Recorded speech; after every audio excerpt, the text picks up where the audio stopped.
Bonjour à tous, bienvenue dans le studio des experts. Une fois de plus, on va passer l'actualité de la semaine en revue. On va analyser tout cela, on va analyser le nouveau gouvernement fédéral, les nouvelles mesures Covid, la nouvelle commission Covid, la prostitution à Bruxelles et le futur village pénitentiaire de Haren. Et pour parler de tout cela, nous avons à la fois deux experts et deux invités politiques. Deux experts parce que nous respectons les règles sanitaires ici. Deux experts au lieu de quatre, mais lesquels? Nicolas De Decker, journaliste au vif, bonjour. Bonjour Jean-Jacques. Et Stéphanie Meyer, la rédactrice en chef adjointe de BX1, bonjour. Bonjour. Alors on démarre donc avec ce nouveau gouvernement fédéral, dit Alexander Ier, Vivaldi, Avanti ou encore plus simplement De Croo, quelques nuits de suspense, un casting surprenant, des compétences à l'équilibre plutôt incertain, mais il est bien là ce gouvernement, et avec de nombreux Bruxellois en son sein, le casting bruxellois avec Marine Guillet et Yannick Van Gansbeek. À 56 ans, la socialiste Karine Lallieu devient ministre des Pensions, de l'intégration sociale, de la lutte contre la pauvreté et des personnes handicapées. Des dossiers auxquels elle est attachée. C'est vrai que je m'étais fort investie dans le social, présidente du CPS de la ville de Bruxelles, dans l'intégration sociale, la pauvreté, toutes les personnes les plus fragilisées. On sait combien aussi les aînés sont fragilisés justement face à de très petites pensions. Et donc je suis très fière de porter ces combats qui sont chers aux socialistes. Le dossier énergie revient à Groen en la personne de Tine van der Straten.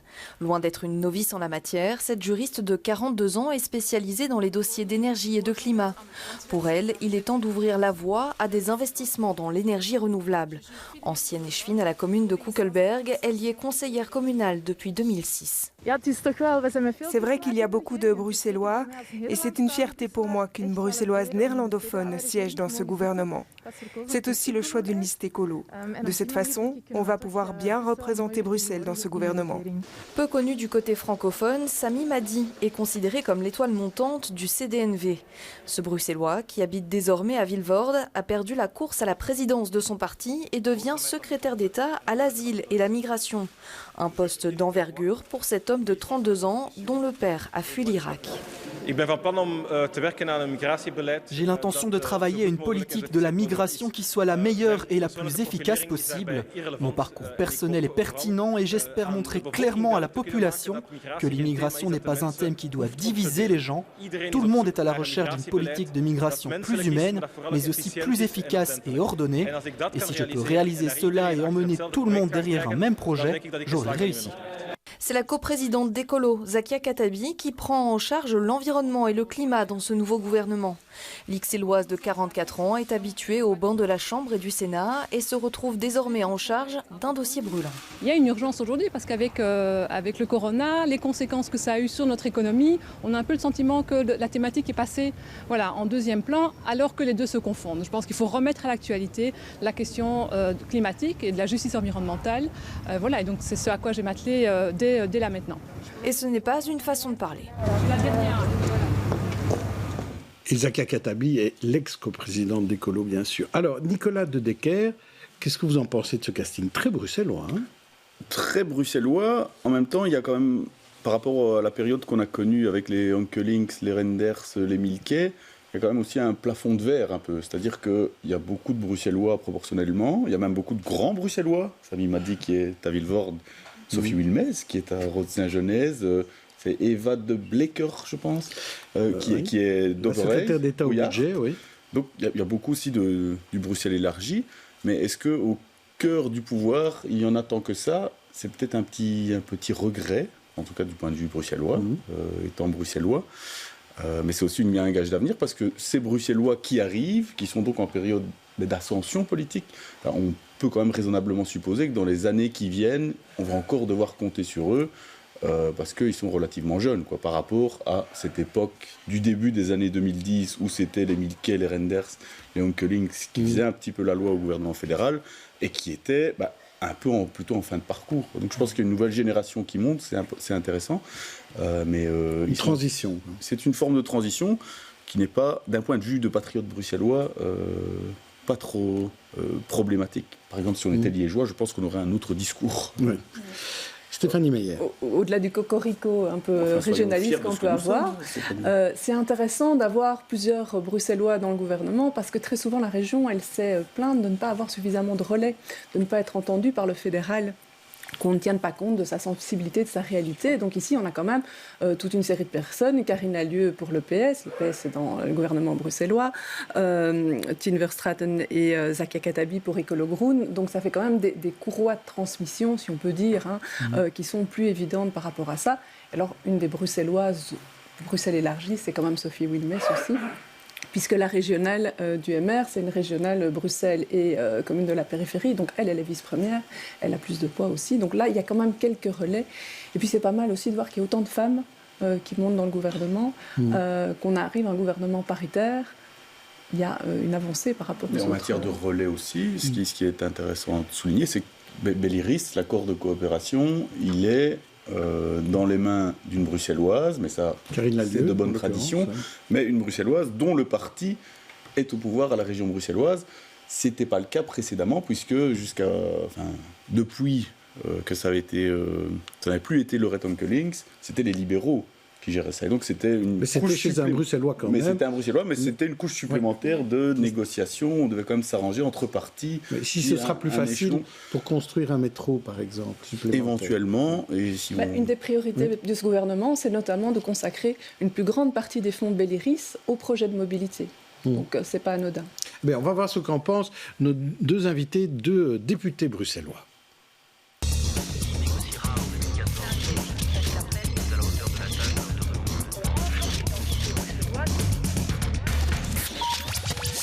Et nous recevons Joëlle Maison, qui est députée bruxelloise de Défi, et Fouad Haïdar, député bruxellois de One Brussels, SPA, Voreuil, je ne me souviens jamais quel parti il faut dire. Qu'est-ce qu'il faut dire, Fouad Haïdar ? Pour le moment, c'est One Brussels SPA. One Brussels SPA, voilà. C'est déjà très bien. C'est déjà très très bien. Alors, on commence avec vous, Fouad Haïdar. Vous, quelle est votre réaction à la mise en place de ce nouveau gouvernement ? Donc, votre parti est au sein de la majorité, donc satisfaction, je suppose. Et un petit mot pour les Bruxellois, parce qu'on n'a pas au SPA. Mais écoutez, on ne peut pas mettre des gens partout. On a pris quelqu'un avec beaucoup d'expérience qui fera Van den Broek. Et donc, voilà. Et on a pris quelqu'un du Limbourg avec Myriam Kittir. Je pense que c'est deux grosses personnalités qui seront capables de faire la différence. Moi, ce qui nous intéresse pour les Bruxellois, c'est qu'on les sort de la précarité. Je pense qu'on trouve une solution pour l'emploi, puisque bon, ça peut être une dynamique importante qui peut être influencée ou influée par le fédéral. Voilà, je pense qu'il y a des petites solutions qui sont mises en avant. Il faudra coordonner avec les régions, mais je pense que c'est un premier pas, un bon premier pas. On verra ce que ça va donner, parce qu'il faudra chiffrer tout ça, il faut encore trouver les moyens.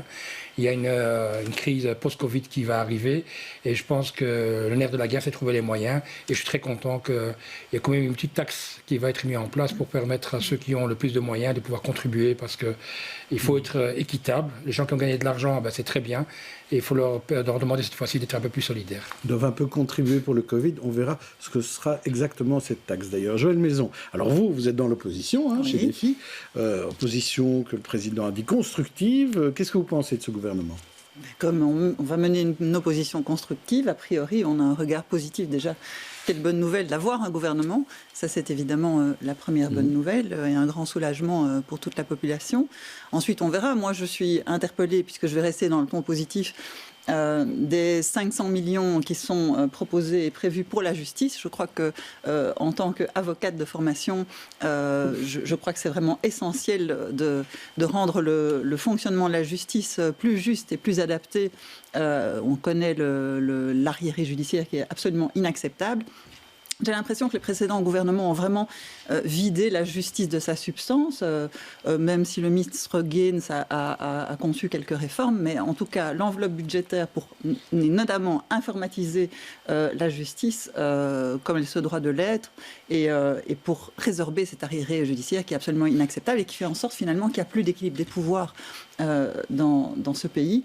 Le pouvoir judiciaire est vraiment un pouvoir à la traîne et singulièrement aux côtés du pouvoir exécutif. Il y a un gouvernement paritaire aussi, vous avez noté ça ? Un gouvernement paritaire que j'ai noté. Bon, C'est vrai que les questions paritaires ont fait l'objet de l'actualité de ces derniers jours et singulièrement d'hier. Mais effectivement, le fait que ce soit un gouvernement paritaire est évidemment, pour la première fois de son histoire, est évidemment une très très bonne nouvelle également. Alors, un des points d'interrogation, Nicolas Decker, c'est savoir si au sein de ce gouvernement, on parlera tous d'une même voix, parce qu'il y a quand même cette partie. Il y a cette partie, et c'est déjà mal parti. Mais je pense qu'il y a aussi le fait que cet accord de gouvernement est beaucoup plus flou que ne l'étaient les précédents, en particulier celui du gouvernement précédent de législature, qui était un gouvernement avec des orientations claires de centre droit, et donc qui pouvait se permettre de prendre des engagements clairs sur certaines des réformes qu'ils ont pu opérer. Ici, quand on a lu ces 143 pages, on voit vraiment qu'il y a presque à chaque phrase, il y a eu une bagarre. Donc ça veut dire que beaucoup va dépendre du dynamisme des ministres en charge de telle et telle matière, de leur capacité à faire avancer leur dossier. Mais ça va aussi beaucoup dépendre de la dynamique générale, parce qu'évidemment, on a beau être le meilleur ministre du monde, s'il n'y a pas moyen de trouver un consensus en Conseil des ministres, on n'avance pas. Et donc, je pense que sur ce plan, il est très hasardeux d'espérer de grandes avancées. Mais on le savait déjà, on le sait depuis 1 an et demi, que ça ne pouvait pas être un gouvernement qui soit autre chose qu'un machin qui tourne autour du centre. Cela dit, je voudrais quand même poser la question à nos deux invités, aux flamands et à la francophone. Lequel de vous deux est le plus soulagé que la NVA ne se trouve pas dans ce gouvernement fédéral ? Frodaïda, peut-être d'abord. Oui, ben moi, je suis assez soulagé. Je pense que la politique qu'elle a menée, en tout cas, elle était loin d'être humaine. Je pense que c'était soit tu marches, soit tu crèves. Mais votre parti a quand même beaucoup prôné pour que la NVA s'engage. Parce qu'à un moment donné, quand après des mois et des mois de négociations, qu'on ne trouve pas de solution, il fallait se mettre autour de la table. Et donc, on essaie de se rapprocher les idéologies pour essayer d'avancer. Malheureusement, ça n'a pas été le cas directement. Mais en tout cas, notre président a fait tout ce qu'il a pu. Quand on a vu effectivement que c'était la même politique et qu'au fait, eux, ce qui leur intéressait, de faire crever la Belgique, à un moment donné, il faut se dire stop, on ne continue plus à travailler avec eux. Et bon, on n'est pas tout seul. On est 7 partis. Le CDNV est là. Il avait les clés en main. Il a tardé avant de répondre. Mais ils ont bien négocié. Ils ont pris 2 gros ministères et un secrétaire d'État. Ça leur permet peut-être de reprendre un petit peu le flambeau pour les prochaines élections, parce que le CDNV avait pratiquement disparu en Flandre. Avant que Joël Maison ne réponde à la question de Nicolas Decker, Frodaïda, du côté francophone, au PS bruxellois, on était opposé depuis le départ des discussions avec la NVA contre le PS wallon. Est-ce qu'au SPA bruxellois, il y a eu aussi cette fronde ?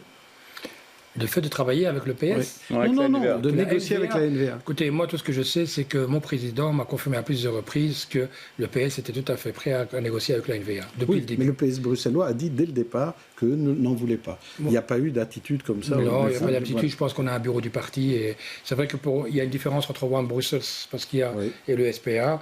Nous, le SPA, on fait partie d'une structure. One Brussels, ce sont surtout des indépendants. Et eux, c'était clair, c'était niet, pas de discussion avec la NVA. Alors, Joël Maison, est-ce que vous êtes soulagé de ne pas voir la NVA dans ce gouvernement ?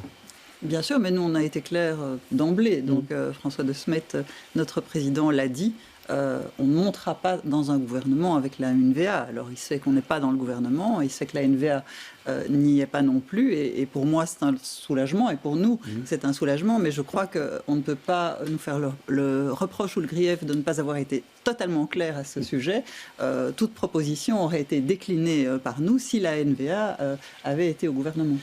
Alors, Stéphanie Meyer, il y a quand même des dossiers dans ces nombreuses pages floues dont parlait Nicolas Decker qui touchent un peu à Bruxelles.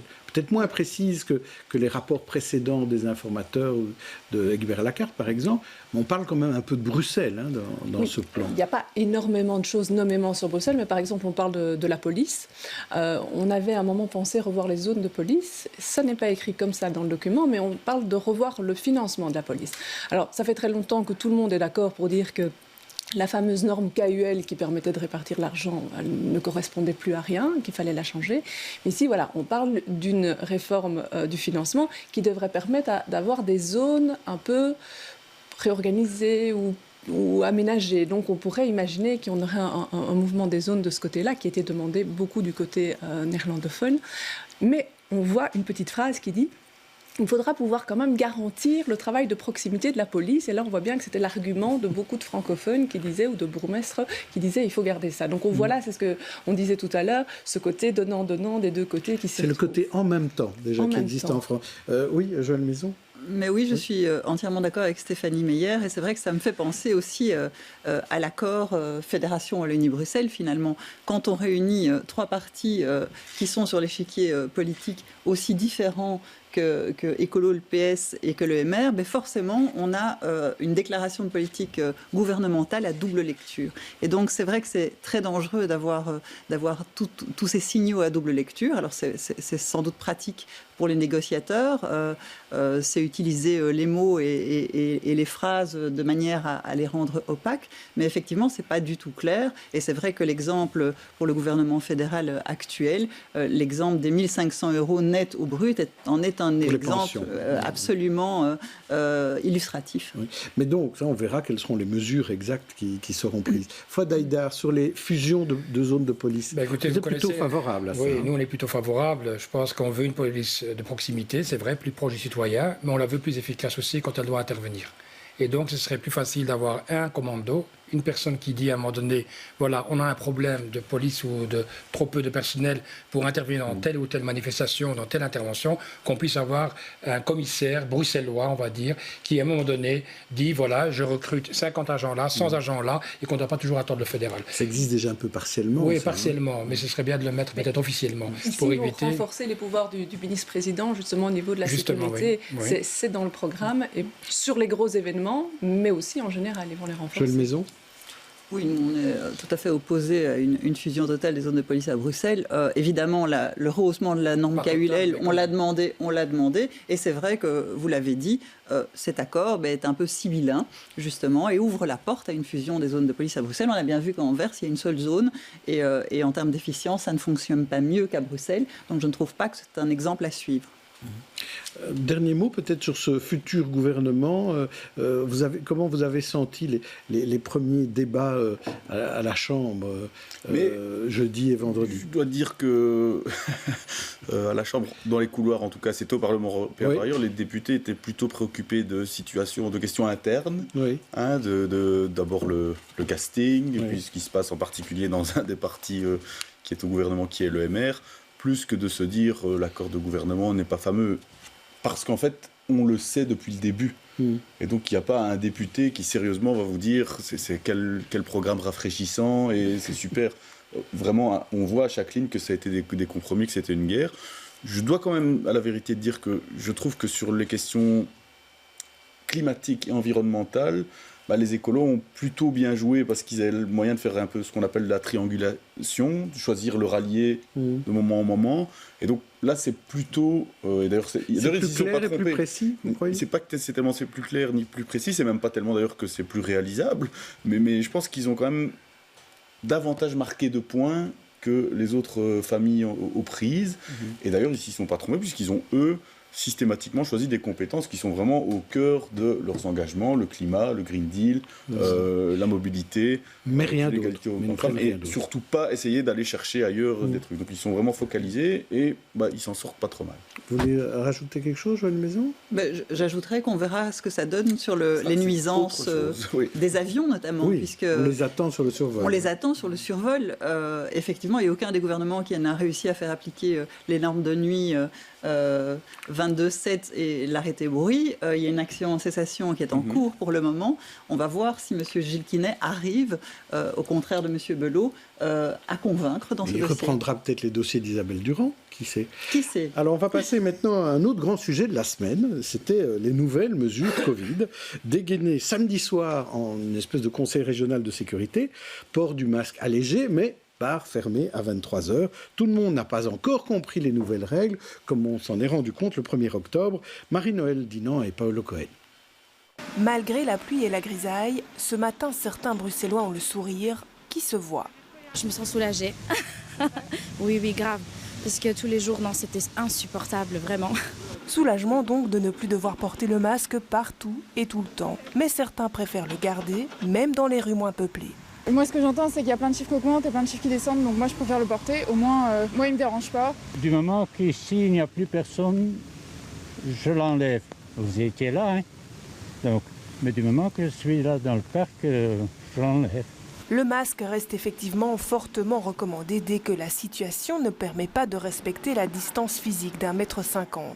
Mais il est toujours obligatoire dans les zones à forte fréquentation. On aura dans chaque commune des endroits indiqués, dont les endroits commerciaux, par exemple ici au niveau de l'Horeca, et aussi quand il y a les heures scolaires en fait. Donc quand l'école commence et quand on sort de l'école, là aussi il sera demandé de porter le masque. Le masque reste aussi obligatoire dès qu'on est à l'intérieur, dans les transports en commun, les magasins, les cinémas. Et une nouvelle règle, c'est en fait aussi qu'on oblige à chacun d'avoir un masque avec lui chaque fois qu'on en sort. Et donc là aussi, c'est vraiment une obligation maintenant. Sous peine d'amende, le masque reste donc l'accessoire indispensable à garder toujours sur soi. Alors Stéphanie Meyer, est-ce que tout le monde a vraiment compris ces allers-retours sur les masques ? Eh bien, c'est vraiment la bonne question et pas uniquement sur le masque. Et ici, moi, je ne vais pas me prononcer du tout sur les mesures parce que quelque part, c'est pas absurde d'ajuster des mesures face à un phénomène qu'on ne connaît pas très bien, comme cette épidémie de Covid, qu'on découvre au fil du temps. Mais par contre, sur la communication, là, il y a quand même des choses qui restent compliquées et qui n'aident pas du tout le citoyen. On avait tous espéré que septembre soit comme le mois de juin, une sorte de miracle où on remet tout le monde ensemble et il ne se passe rien. Non, ça ne s'est pas passé comme ça.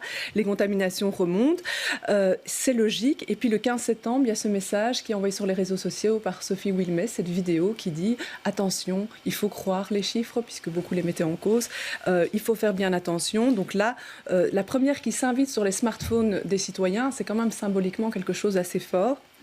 Le lundi suivant, on réinstaure la fameuse conférence de presse du lundi où on donne les chiffres et on la réinstaure parce que les chiffres sont mauvais. Et on nous annonce en même temps que maintenant le Covid touche la tranche 10-19 ans qu'on croyait épargnée jusque-là. Deuxième effet de dramatisation, on se dit, OK, il nous prépare psychologiquement pour le Conseil national du mercredi, national de sécurité du mercredi, où vont durcir les éléments. Et à ce moment-là, on ne durcit pas.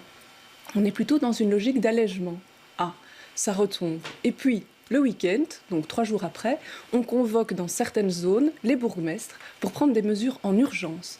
Mesures d'urgence parce que les chiffres sont mauvais.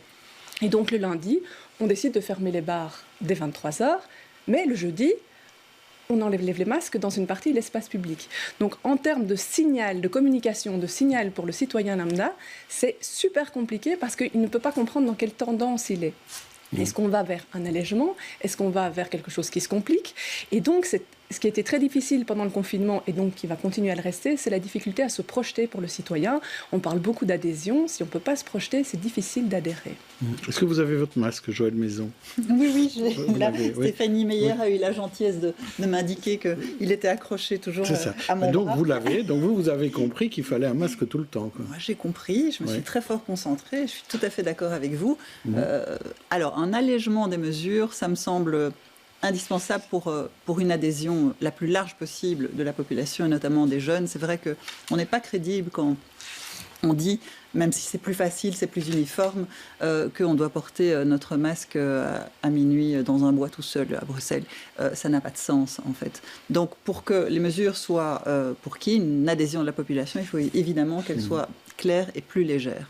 On sait bien que ce virus ne va pas arrêter de se propager. On sait bien que dans les transports en commun, c'est important et utile de maintenir le masque, les gestes barrières. En revanche, le problème de cette mesure à géométrie variable, c'est qu'elle va faire peser énormément de poids sur les bourgmestres et sur les municipalités qui ont été en première ligne dans la lutte contre le Covid, qui ont géré et qui ont mis leurs équipes sur le pont de manière souvent très, très, très pertinente. Et là, à nouveau, on refile en quelque sorte la patate au bourgmestre. Et donc ça, je trouve que c'est regrettable. Fouad-Aïda, vous êtes d'accord ? Pour compléter, en plus on a 19 communes, 19 bourgmestres, et qui chacun va prendre ses mesures. Soit il va les alléger, soit il va les... comme à Saint-Josse, ils ont serré la vis. Et dans d'autres communes, on a allégé. Et puis on nous dit entre 7h et 9h, c'est pour toutes les écoles. Autour des écoles, il faut certainement mettre un masque. Donc voilà, les gens ne comprennent plus rien, c'est très compliqué. Donc on doit fusionner, c'est ça que vous voulez dire ? Non, je vais les raisonner. Mais au moins les décisions, ça veut dire d'avoir une personne qui prenne la décision pour les 19 communes de Bruxelles. Et vous savez bien qu'au de Bruxelles, on est quand même allé à fétiche par rapport à ça, en se disant, il faudrait quand même une personne qui à un moment donné dise, pour la région de Bruxelles-Capitale, voilà, à quel moment on peut mettre le masque et à quel moment on ne le met pas. Simplement responsabiliser les gens en disant, dès que vous avez 1,50 m de distance, que vous pouvez respecter ça et que vous avez lavé vos mains, eh ben, pas de souci, que vous ayez le masque ou pas le masque. Mais aujourd'hui, on nous rajoute des règles et au même moment, il y a ma fille qui m'appelle pour me dire « Papa, est-ce que tu ne penses pas que tu pourrais m'accompagner à la maison ?» Et je dis « Parce que si tu es en voiture, je dis « Écoute, oui, exceptionnellement, aujourd'hui, je suis en voiture, parce que d'habitude, je suis à vélo. » Et elle me dit « Oui, parce que le tram 51, c'est le 4e qui passe et ils sont tous pleins. » Et donc, comment on fait ? Donc, il y a eu une grève de la STIP qui a eu, excès de zèle ou pas, je ne sais pas, parce que je n'ai pas encore... Non, c'était une action syndicale. C'était une action syndicale qui était préparée, et donc les gens sont entassés les uns sur les autres. On ne comprend plus rien. Mais la STIP a même d'ailleurs demandé de ne pas prendre les transports en commun ce jour-là. Oui, c'est ça, mais tout le monde ne regarde pas directement la presse, et tout le monde n'est pas actif. Voilà, vous avez raison, c'était une surprise pour beaucoup de gens. Merci. Mais en fait, on est en train de parler, de commenter des décisions qui sont impossibles à accepter par tout le monde, par nature. Elles sont impossibles et donc impossibles à communiquer, parce qu'elles sont impossibles d'un point de vue logique. C'est une espèce d'injonction paradoxale, Jean-Jacques. Vous voyez, un peu comme quand on vous dit soyez spontané. Oui. Parce que soit on décide de quelque chose de clair, en l'occurrence dire tout le monde doit porter le masque partout. C'est clair, alors là les gens vont comprendre. Ils vont comprendre, mais ça va les énerver. En tout cas, ça va énerver ceux qui disent moi je me promène tout seul dans mon parc à minuit. Il n'y en a pas tellement quand même, je pense. Enfin, je ne fréquente pas souvent les parcs à minuit, mais cet exemple est assez un peu fantaisiste, mais quand même, il y a des gens qui... Il y a l'exemple de Philippe Claus, se promener avec son chien. Voilà, à 23h, dit-il aussi. Dans le bois de la Camp. Le bois de la Camp, voilà. Ça doit être rempli de crottes de chien. mais c'est clair, mais ça embête les gens. Alors on va se dire plutôt, qu'est-ce qu'on va faire ? On va moduler, et on va se dire, voilà, à partir de telle heure à telle heure, de tel endroit à tel endroit, avec telle et telle personne, alors là, il faut le faire ou pas le faire. Et là, que vont se dire les gens, ou une partie des gens, ils diront, c'est compliqué, je comprends rien. Et donc, il n'y a pas de bonne solution. C'est impossible. On est face à une véritable impossibilité. Oui, mais l'idée, c'est de davantage responsabiliser les citoyens. Et le problème de la responsabilisation, c'est que si on responsabilise les citoyens, on se déresponsabilise en tant qu'autorité politique et publique. Si on dit que c'est votre faute, que c'est votre responsabilité, ça veut dire que ce sera votre faute si ça foire et pas de la nôtre. On peut faire les deux. Mais moi, je pense que vraiment... Je voudrais pas être, j'ai jamais voulu l'être, mais je voudrais pas être un décideur aujourd'hui, parce que il est impossible de professer une opinion, prendre une décision qui contente. Et sur l'idée de Fouad Haïdar, je vais vous demander, Joël Maison, de dire que c'est plus à la région de décider finalement, plus qu'aux communes, que c'est plus le monsieur sécurité de la région, c'est-à-dire Rudy Vervoort ou sa haute fonctionnaire qui le représente, plutôt qu'aux communes. Quel est votre avis là-dessus ? Pour qu'ils s'entendent. Pardon ? Oui. Il faut d'abord qu'ils s'entendent déjà pour commencer. Oui, c'est ça. Je ne voudrais pas que vous me taxiez de vouloir fusionner les communes, ce qui n'est pas du tout le projet de défi. Pas ce que je vous demande. non, mais je précise parce que vous l'aviez... écoutez, oui, bien sûr. Je crois que la région doit prendre une part plus grande. Bon, dans cette crise, on s'est retrouvé face à une explosion des responsabilités dans tous les sens, du niveau local au niveau fédéral. Et donc, tout ça aussi contribue à l'illisibilité. Mais par rapport à ce que vous disiez, moi, je ne suis pas entièrement d'accord. C'est comme dans les écoles, je trouve aussi qu'il faut responsabiliser. Alors, on peut responsabiliser sans culpabiliser. On peut responsabiliser les gens sans dire qu'après, ils seront responsables si. Il faut quand même faire confiance. Il ne faut pas infantiliser les gens. Moi, je crois qu'on peut expliquer aux gens qu'à partir du moment où il y a une certaine concentration dans un espace public, eh bien, il est normal de mettre un masque et de se protéger. Ces règles un peu absurdes pour les bars, par exemple, c'est vrai que moi j'ai abandonné ma voiture depuis 2 ans, je prends les transports en commun. C'est vrai qu'on est parfois dans une promiscuité totale et en même temps on va dire aux jeunes qui n'adhèrent plus, la majorité des jeunes n'adhèrent plus à ces mesures de protection, on va dire aux jeunes oui jusqu'à 23h. Parce que c'est beaucoup plus dangereux entre 23h et minuit. Sans compter les dangers économiques sur ces commerces et ces bars de nuit. Donc il y a toutes sortes de paradoxes. Donc il faut rouvrir les bars après 23h. Oui, moi je trouve. Moi j'aurais tendance à vouloir, en tout cas, prendre des décisions beaucoup plus cohérentes par rapport à la possibilité de contagion dans des lieux. Et pour les écoles, c'est vrai qu'on a beaucoup dit, et je peux comprendre les enseignants et leur détresse de devoir donner cours avec un masque toute la journée, mais c'est vrai que moi j'aurais tendance, et c'est vrai que la ministre de l'Éducation ne peut peut-être pas le dire, mais de dire aux profs, écoutez, quand vous pouvez respecter les distanciations, quand vous n'êtes pas en train de de parler fort, etc., vous retirez votre masque et voilà, il faut interpréter aussi les mesures de façon... vous agissez en bonne mère de famille. Exactement, vous avez parfaitement résumé. Il faut surtout régler, il faut simplement voir que les gens respectent les règles. En tout cas, si les règles sont respectées par les tenanciers, il n'y a aucun souci. Oui.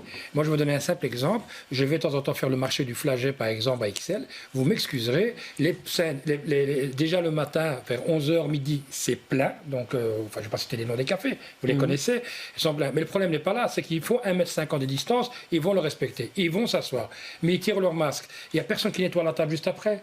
Ils sont assis sur les chaises. Ils ont peut-être. Alors on ne sait pas. On nous dit que ce virus apparemment il s'accroche partout sur du plastique, sur les. Donc je ne sais pas très bien. Au fait, il y a.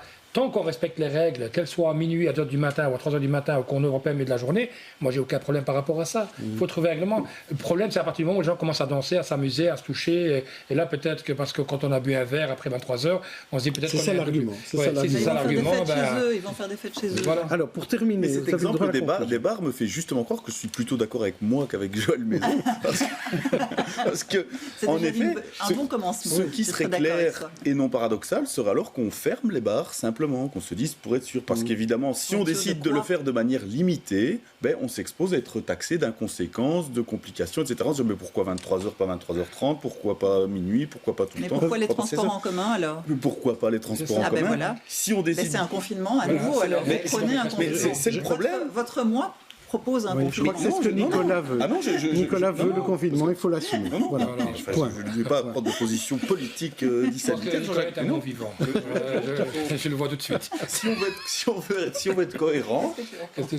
veut être cohérent, on doit prendre des décisions qui sont claires et donc dures. Ok, on ne vous mettra pas d'accord là-dessus, et c'est pas Nicolas qui décide pour l'instant, c'est encore Rudy Vervoort et les 19 bourgmestres. Je vous propose une galerie de portraits à tous les deux, c'est nos têtes d'affiche, des personnalités qui ont fait l'actualité de la semaine. Vous allez en choisir une parmi 4 que je vous propose. On commence par vous, Fouad Haïdar. Je vous propose Frank Goose, président de la Fédération des entrepreneurs de la construction, qui était poignardé à Jette cette semaine. La princesse Elisabeth en béret bleu. Ou alors Cody, l'humoriste repéré par Laurent Ruquier, ou enfin Jean-Charles Luperto, député PS, dont on a beaucoup parlé judiciairement cette semaine. Alors qui préférez-vous? Vous voulez parler de qui? De Franck, d'Elisabeth, de Cody ou de Jean-Charles?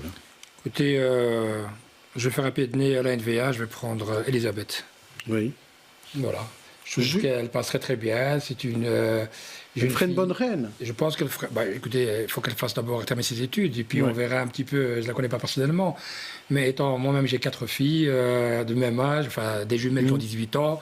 Donc voilà, je vois qu'elles sont épanouies, qu'elles sont ouvertes vers le monde, et qu'elles sont positives, et voilà, pourquoi pas. Maintenant, elle est associée à l'image de l'armée, ce que j'aime un peu moins, mais bon, voilà, elle est là, et pourquoi pas. Je veux dire, croyons que notre pays peut encore continuer à exister, parce que les débats aujourd'hui, c'est ça. Je dis, est-ce qu'en 2024, l'extrême droite ne va pas s'allier avec la NVA ou la NVA avec l'extrême droite, et voudront, comme il le crie tous les jours, que la Belgique crève. Ici, ça nous donne un peu d'espoir, et j'espère que notre pays va continuer à vivre très longtemps. Alors vous, Joël Maison, je vous en propose 4 autres. Quino, le dessinateur argentin, auteur de Mafalda, disparu à 88 ans. Ou Asita Kanko, la députée européenne NVA qui a quitté Bruxelles pour Vilvoorde. Ou alors la famille Van Vive qui a racheté les chocolats Meurice. Ou encore Frédéric De Vries, le compositeur de musique de film, décédé cette semaine. Qui choisissez-vous? Quino, Asita, les Van Vive ou Frédéric? Plutôt Quino. Enfin bon, j'ai envie de mettre en avant les artistes. C'est vrai que Mafalda est un personnage fort sympathique, mais au-delà de la sympathie, la grande question, et j'en reviens au gouvernement fédéral, c'est un peu le sort des artistes. On le sait, les artistes ont souffert énormément pendant cette crise, ils continuent de souffrir. Tous, artistes, techniciens, salles de spectacle, et je voudrais un petit peu, je me questionne par rapport au statut de l'artiste qui doit évidemment sortir du chômage. Comment est-ce qu'ils vont faire avec des compétences aussi explosées et des ministres aussi explosés au sein de ces compétences? Et je souhaite que ce soit une priorité de ce gouvernement, c'est de donner un réel statut aux artistes. Alors je vous donne à vous deux 5 infos de la semaine, laquelle vous a ravi ou vous a énervé. Et on va commencer par vous, Joël Maison. Il y a eu le débat chaotique entre Trump et Biden. L'Adam Museum qui devient le Design Museum, les proclamations universitaires qui ont eu lieu sur la Grand Place, les débats de la Chambre qui ont eu lieu, Delphine de Saxe-Cobourg devenue prince de Belgique, plutôt ça l'événement, ou alors les affrontements entre l'Arménie et l'Azerbaïdjan. Que choisissez-vous? Donc je dois en choisir une, c'est oui, ça? et la commenter. Le débat chaotique entre Trump le positif et Biden. Trump le corona positif et Biden, ça m'énerve très très fort en fait. J'ai l'impression que ce débat a été mené uniquement dans la perspective de museler l'autre et non pas d'avancer ses arguments. Alors je vais pouvoir être peut-être un peu idéologue, mais je trouve que face à un débat d'un tel enjeu, c'est consternant comme signal pour les Américains, pour le monde entier, d'avoir deux personnalités et deux candidates, c'est important, avec des enjeux tellement importants qui passent leur temps finalement à se contredire, à s'insulter, à s'interrompre et à ne pas permettre une expression démocratique de la parole. Et donc, de manière générale, je trouve ça injurieux pour notre démocratie, pas seulement aux États-Unis, partout dans le monde, et sans même prendre position. Bon, j'imagine que vous connaissez mes positions sur un candidat et l'autre, mais sur la forme, c'est vraiment consternant. Et ça se passe mieux au Parlement bruxellois. Et vous, Fouad Haïdar, qu'est-ce que vous choisissez comme... C'était les mêmes propositions. Oui. Les proclamations universitaires, on va rester positif au fait. Les proclamations universitaires à la Grande Place, je trouvais ça beau. Et on a fait VUB et ULB. Oui, c'est Saint-Louis qui a déploré. Non. S'il vous plaît. L'Université Saint-Louis a déploré de ne pas avoir été invité, autorisé plutôt, parce que je pense qu'ils ont même dit qu'ils avaient pris contact avec la ville en vain. Je ne sais pas s'ils n'ont pas été autorisés, mais en tout cas, une chose qui est sûre, c'est que quand je vois les proclamations qui ont été faites ces derniers jours, et quand je vois les partages, que ce soit sur les réseaux sociaux, les parents qui sont quand même heureux, et les enfants, ça donne quand même du baume au cœur. Et puis des jeunes aussi très positifs, comme ça, qui croient, qui disent oui, j'ai eu mon diplôme, je pense qu'il y a du travail sur le marché de l'emploi. Ils ne sont pas défaitistes. Et donc, voilà, je me suis dit, pourquoi pas, et c'était une bonne idée. Maintenant, tout le monde n'a pas pu faire des proclamations. Moi, je vois mes propres enfants, je n'ai pas pu assister à la proclamation, il n'y en a pas eu. Et c'est un peu dommage. C'est vrai qu'il y a certaines facultés, sections qui remettent ça beaucoup plus tard. Voilà. Alors, parmi les mesures Covid de la semaine, il y en a une qui a surpris, c'est à la ville de Bruxelles, où on a décidé d'interdire la prostitution pour maîtriser la contamination, une prohibition transitoire ou définitive. Reportage. Les hôtels de passe du quartier Alhambra sont fermés officiellement pour lutter contre la pandémie. Mais du coup, les prostituées risquent de basculer dans la clandestinité. Probablement d'exercer dans des lieux et des endroits où nous, en tant que travailleurs sociaux, on n'a pas accès, et avec évidemment des risques au niveau sanitaire. Parce qu'elles sont toujours là, obligées de travailler pour vivre. L'interdiction complique leur situation. En plus, c'est pousser les prostituées à pas uniquement dans la précarité, mais prendre des risques quand ça vient en rapport. Parce que maintenant, soudainement, les clients ils proposent des prix bas et des services complètement dangereux, comme son capote, des trucs comme ça. Sans compter les risques de violence ou les problèmes d'hygiène, le bourgmestre de Bruxelles a une position tranchée sur cette prostitution. Moi, je ne compte pas en tout cas l'accepter. Je trouve que c'est aujourd'hui vraiment quelque chose qui pose un problème d'habitabilité. Mais ici, en plus, il y a un vrai problème sanitaire. On nous prend des mesures fortes par rapport aux bars et aux cafés. Il est normal qu'on en prenne aussi dans d'autres secteurs.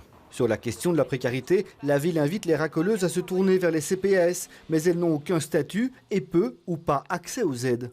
Il faut être en ordre de séjour, il faut que la personne soit domiciliée sur la commune, il faut que la personne puisse montrer patte blanche dans certains domaines, et l'activité de la prostitution ne permet pas ces choses-là, parce qu'elle n'est pas reconnue comme un métier. Scarbeck n'a de son côté pas fermé le quartier d'Arscott et sa prostitution en carré, parce que des protocoles sanitaires y ont été mis en place et pour ne pas jeter les filles à la rue. Alors Joël Maison, ce sont vraiment pour des raisons sanitaires que le bourgmestre de Bruxelles a interdit la prostitution? Je crois que Philippe Claus est abolitionniste et sans doute a-t-il profité de cette opportunité. Moi, je ne suis pas du tout d'accord. Alors, c'est toujours compliqué, ces questions-là, parce que dans les partis, au sein des partis, en général, les personnes sont assez divisées. En tout cas, à titre personnel, je ne suis pas du tout favorable à cela. Donc, je considère qu'il faut... Favorable à l'abolition, vous n'êtes pas favorable. Je considère qu'il faut réglementer le fait de prendre un règlement à la ville n'empêchera pas la prostitution. Les prostituées vont continuer d'exercer leur métier, un métier qui est toléré avec une hypocrisie et sans aucun encadrement, sans aucune possibilité justement de protéger les prostituées.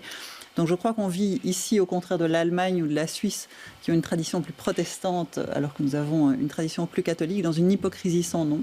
Je crois qu'il faut pas confondre la prostitution et la traite des êtres humains.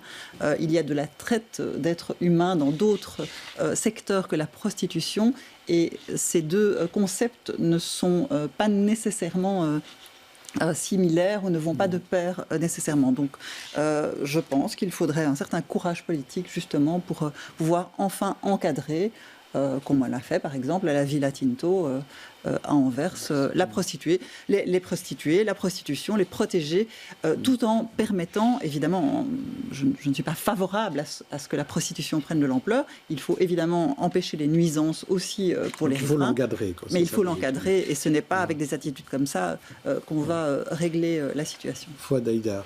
Écoutez, je veux d'abord préciser à ma femme et mes enfants que je ne m'y connais pas. Je ne suis pas spécialiste dans le domaine. Je ne suis pas sûr que je le maison s'y connaissent davantage. Je dois dire que un livre très intéressant sur le sujet. De débattre là-dessus. Je pense que, vous savez, si c'est pour des raisons de sécurité sanitaire, oui, c'est tout à fait logique. Moi, on me dit, on doit s'organiser, moi, avec mes frères et sœurs, à combien est-ce qu'on peut aller voir notre mère et à quel moment on peut aller la voir. Alors, une prostituée, je ne sais pas combien de gens elle voit par jour. Combien est-ce que... Je ne pense pas que ça se fait par distance, à 1,5 mètre. Tu me regardes, je te regarde. Non, je pense qu'il y a quand même des contacts physiques. Il y a quand même des contacts physiques, tu vois, oui, un minimum quand même. Et un contact physique, et donc on se dit, combien de personnes elles voient par jour? Est-ce que les gens laissent leur numéro? Je ne pense pas. Pour leur dire, écoutez, vous étiez chez telle prostituée à telle date. Il faut les mêmes règles pour tout le monde. Je pense qu'il faut des règles pour tout le monde. Je pense qu'il y a des normes de sécurité. La seule chose qu'il y a maintenant, c'est qu'on les a bannis d'un quartier bien spécifique, qui est le quartier Alhambra, qui pose problème depuis des années. Et donc, le quartier a changé. Mais ce qu'ils vont faire, ils vont se déplacer, ils vont aller au boulevard en face, rue Albert, ou bien plus loin pour aller sur Schaerbeek, ou peut-être aller vers Molenbeek, parce qu'ils se déplacent. Et les clients vont continuer à suivre. Donc, je pense que, je ne sais pas si c'est vraiment une solution. Soit on le fait pour tout Bruxelles, et alors c'est clair, de nouveau, soit les gens vont se déplacer et puis c'est parti pour la fusion de la prostitution. Alors, Stéphanie Meillet, ça fait des années que les 3 communes principales concernées, Bruxelles-Ville, Schaerbeek et Saint-Jean, ont vraiment du mal à s'entendre sur cette idée-là, avec le débat à abolir ou encadrer, qui est un vieux débat. Ça fait au moins 10 ans que la ville de Bruxelles essaye d'interdire la prostitution de rue dans le quartier de l'Alhambra. Freddy Tillmans avait essayé de mettre en place un cadre, un règlement communal l'interdisant. Yvan Mayer a essayé de refaire. Philippe Claus en avait déjà parlé en 2018 en disant qu'il voulait supprimer ça, toujours par rapport aux nuisances qu'il y a dans le quartier. Donc voilà, ici on utilise le Covid en disant, tiens, en plus on peut le faire. Il faut savoir qu'il y a des protocoles sanitaires qui ont été mis en place. La prostitution elle a été fermée pendant le confinement, puis on l'a rouverte avec certains protocoles qui ont été mis en place. Mais lesquels, il faut nous expliquer, parce que les gens ne comprennent pas, en fait. On n'arrive pas à voir quel protocole. Comme pour toute activité qu'on a rouvert, il reste une partie de risque, c'est évident. Et c'est tout ce dont on parlait tout à l'heure, où il faut allier une partie de l'économie, c'est une activité économique comme mais il y a des exemples dans d'autres communes. À Schaerbeek, par exemple, ils n'ont pas interdit. Ils n'ont pas interdit, il y a un protocole sanitaire et par exemple, là, ils ont juste dit entre 1h du matin et 7h du matin, là, on l'interdit. Parce que c'est un autre public qui vient à ce moment-là, c'est plus compliqué. Mais là aussi, on sent bien que c'est aussi pour d'autres raisons que les raisons purement sanitaires. On utilise le Covid en disant c'est l'occasion de mettre un peu certains ont utilisé le Covid pour mettre des pistes cyclables aussi. Donc finalement, pourquoi pas. Et je pense même que inconsciemment ou involontairement, ou peut-être que c'est volontaire au fond, Philippe Claus, quand il s'exprime sur cette question, il signe le crime parce qu'à chaque fois il commence par dire tout le monde connaît ma position sur le sujet. C'est-à-dire il est contre le fait qu'il y ait de la prostitution de rue dans ce quartier, qui était le mien jusqu'il y a quelques années. Et donc, évidemment qu'il y a une part de volonté de s'engouffrer dans cette fenêtre d'opportunité. Ouais. Mais en plus, je trouve dérangeant qu'il ne l'assume pas, ou en tout cas son corps défendant. On appelle ça en rhétorique une prétérition. Ouais, c'est quand on dit j'ai pas envie de t'insulter, Jean-Jacques, mais t'es vraiment un sale machin. Ça, c'est une prétérition. On fait le contraire de ce qu'on dit qu'on fait. Et ici, il dit vous savez que c'est pas pour ça que je veux que j'abolis la prostitution de rue dans ce quartier. Enfin, je suis contre la prostitution de rue dans ce quartier, mais c'est pas pour ça que j'abolis la prostitution de rue dans le quartier. Ça, objectivement, on pose ça sur une feuille, on se dit ok, on a compris. Hein. Je pense que le problème, c'est un des problèmes, c'est qu'ils n'osent pas l'assumer pour les raisons dont on a parlé, parce que c'est un dossier d'une complexité éminente. Et c'est vrai qu'au sein de tous les partis, il n'y a pas d'accord véritable là-dessus. Alors, les prisons dans les villes, ça, c'est clair, on n'en veut plus. Raison pour laquelle on construit un village pénitentiaire à Arronnes pour remplacer, en tout cas partiellement, Saint-Gilles-les-Forêts. Reportage Jean-Christophe Peuzès et Manon Hugui. C'est l'une des cellules de la future prison de Arronnes, encore à l'état de gros œuvre. Et voilà à quoi elle ressemblera une fois terminée. Des cellules installées dans plusieurs bâtiments indépendants les uns des autres et répartis sur un site de 19 hectares. C'est à peu près 12 bâtiments avec 38 unités de vie. Donc vous voyez qu'on peut avoir une très grande différenciation dans les régimes. Le complexe, baptisé village pénitentiaire, comportera 610 places en maison d'arrêt, 220 en maison de peine, un centre pour femmes de 100 places et une aile psychiatrique pouvant héberger 145 personnes. En tout, 1190 détenus pourront y être incarcérés. On va essayer de créer un régime ouvert pour à peu près 80% des détenus. Ça va varier, pas chaque régime sera la même chose, mais ça va varier entre 4 ou 5 heures par jour hors de la cellule jusqu'à toute la journée, quoi. Un projet initié en 2012 et qui depuis n'a cessé de défrayer la chronique.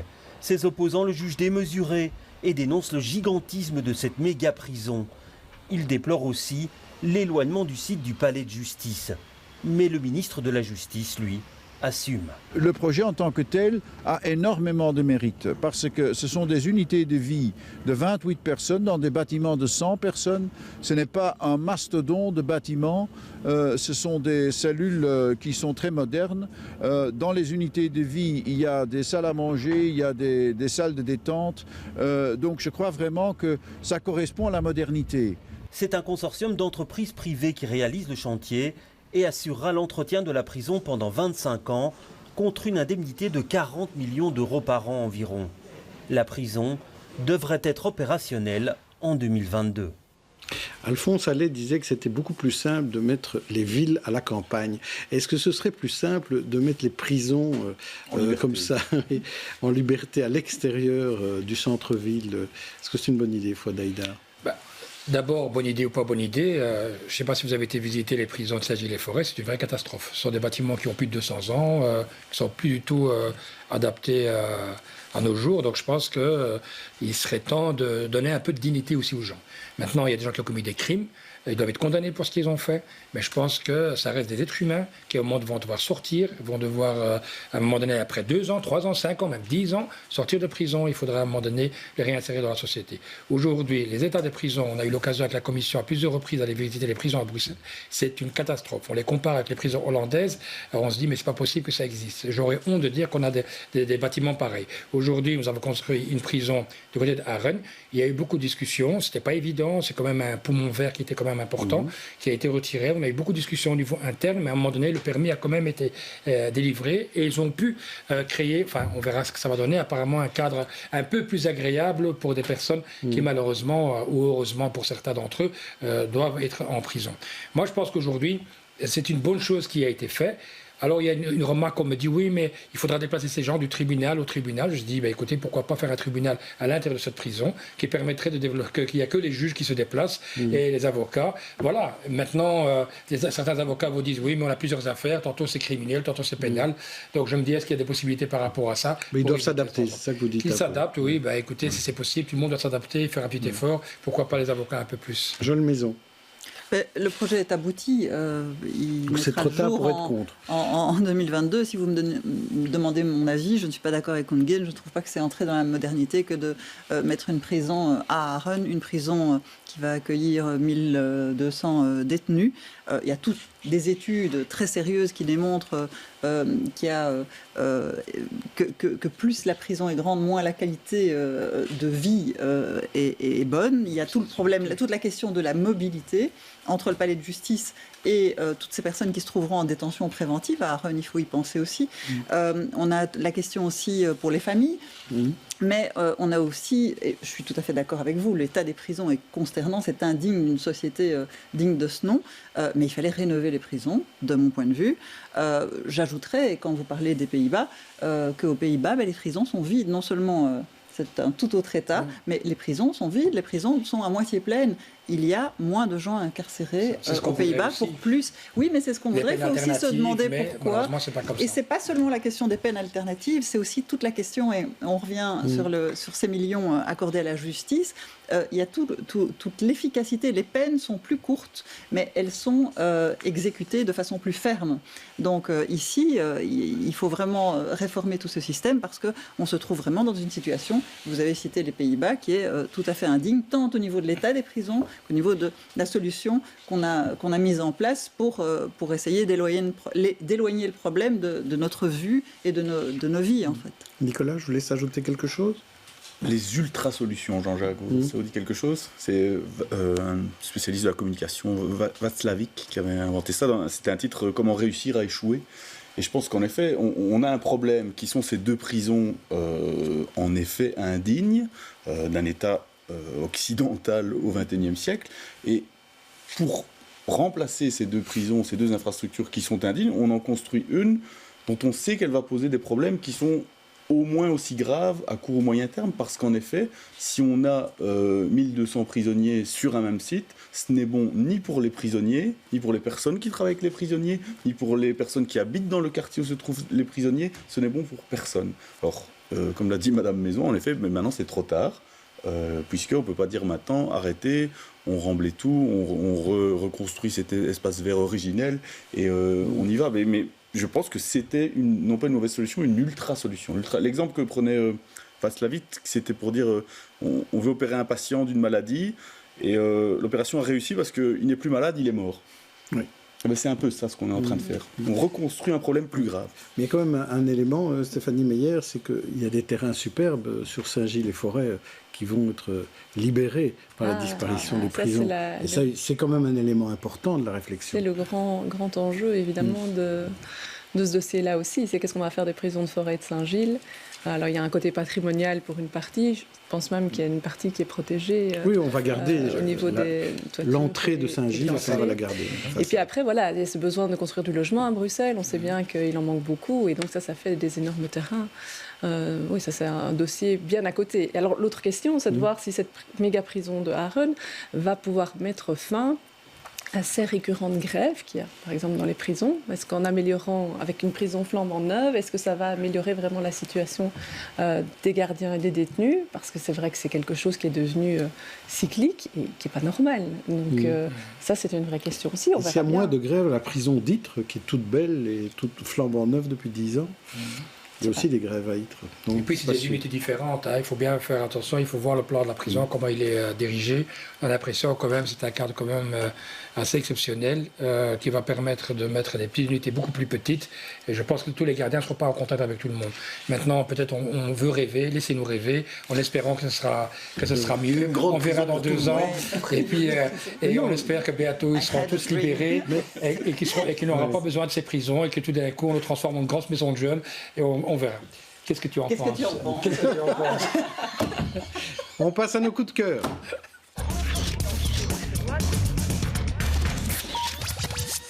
Et le premier coup de cœur est celui de Nicolas pour un musée. Eh bien oui, Jean-Jacques, on va un peu parler sous-localisme, mais c'est pour une bonne cause. Vous savez que j'habite dans le centre de Bruxelles, autour de la place de la Liberté, quartier Notre-Dame-aux-Neiges, et vient d'ouvrir, il y a quelques jours, un musée un peu spécial, rue de l'Enseignement, c'est en face du Cirque Royal. C'est le musée du flipper. C'est un savoir-faire et une habitude que l'on croyait disparue. Je me demande si vous y avez joué quand vous étiez. Bien sûr, au pinball. Le pinball, c'est le Pinball Museum. Et donc il y a toute une série ce sont, je pense, 2 personnes qui ont reçu de la régie foncière de la ville de Bruxelles. D'ailleurs, c'est une belle initiative public-privé, un espace commercial. Ils ont pu rénover et installer toute une série de flippers d'âge respectable. Et donc on peut, moyennant un petit forfait, venir jouer toute la journée au flipper plutôt que de faire des choses contre-productives comme étudier ou voir des gens ou lire ou être au Parlement. La Fédération Wallonie-Bruxelles, c'est tout près. Rue de l'Enseignement, le Pinball Museum, ce sont mes voisins. Je vous y invite, on ira un jour à Séjour Jean-Jacques. On ira ensemble, oui. Alors ce que je trouve aussi bien, c'est que on ne peut pas se dire que les gens qui ouvrent, qui décident de lancer un musée du flipper vont se dire qu'ils vont gagner des millions. C'est malgré tout nécessaire, enfin c'est intéressant de le faire parce que je trouve que c'est une initiative sympa et je trouve que c'est bien que les pouvoirs publics donnent un petit coup de pouce à des gens qui essayent de faire un truc chouette sur lequel ils ne vont pas se faire des millions mais qui va peut-être et potentiellement donner du bonheur à des gens. Moi, je trouve ça vraiment très bien. Le message a été entendu. Merci. Stéphanie, vous voulez nous parler d'un livre? Oui, j'hésitais à nous parler de notre belle commune de Jette, mais je vais vous parler d'un livre qui est Tout le bleu du ciel de Melissa d'Acosta. En fait, c'est l'histoire d'un homme de 26 ans qui est frappé par un Alzheimer précoce et on lui dit qu'il n'a plus que pour 2 ans à vivre. Alors il décide de tout planter, hôpitaux, famille, et de partir en mobil-home pour un voyage en France, son dernier voyage. Et pour ça, il met une petite annonce sur les réseaux sociaux en disant « Je cherche un compagnon de voyage qui pourra m'assister dans la dégradation à venir que la maladie va m'imposer ». Il va tomber sur une jeune femme au passé un peu fracassé. Et en fait, ce livre est magnifique. C'est vraiment un livre fantastique qui amène à réfléchir comme ça sur le sens, les priorités dans la vie. Comme le temps finalement est un peu suspendu pour ces deux êtres-là, c'est à quoi est-ce qu'on doit passer son temps en priorité, comment savourer chaque instant. C'est un peu de la méditation en pleine conscience, on peut dire. Et je trouve que ça fait une belle pause dans nos vies un peu tumultueuses et super actives. Comme une partie de flipper, ensemble. Voilà, tout le bleu du ciel de Melissa d'Acosta. Et moi, je vais peut-être un peu casser l'ambiance. Je voudrais vous parler des 50 ans de Charlie Hebdo, avec un numéro spécial en plein procès des attentats de 2015 contre la rédaction de Charlie Hebdo, entre autres, et contre l'Hypercacher notamment, avec une couverture pleine de dérision. Vendredi dernier, 2 personnes ont été blessées au hachoir devant les anciens locaux du journal, et là ils mettent un dessin avec un grand gâteau, avec quelqu'un qui le coupe avec un hachoir. Je suis venu pour couper le gâteau, dit le terroriste. Arriver à rire de soi-même, c'est quand même très très fort dans des conditions pareilles. Merci à tous d'être venus, d'avoir participé aux experts. On se retrouve le week-end prochain, évidemment, pour une autre émission. Merci.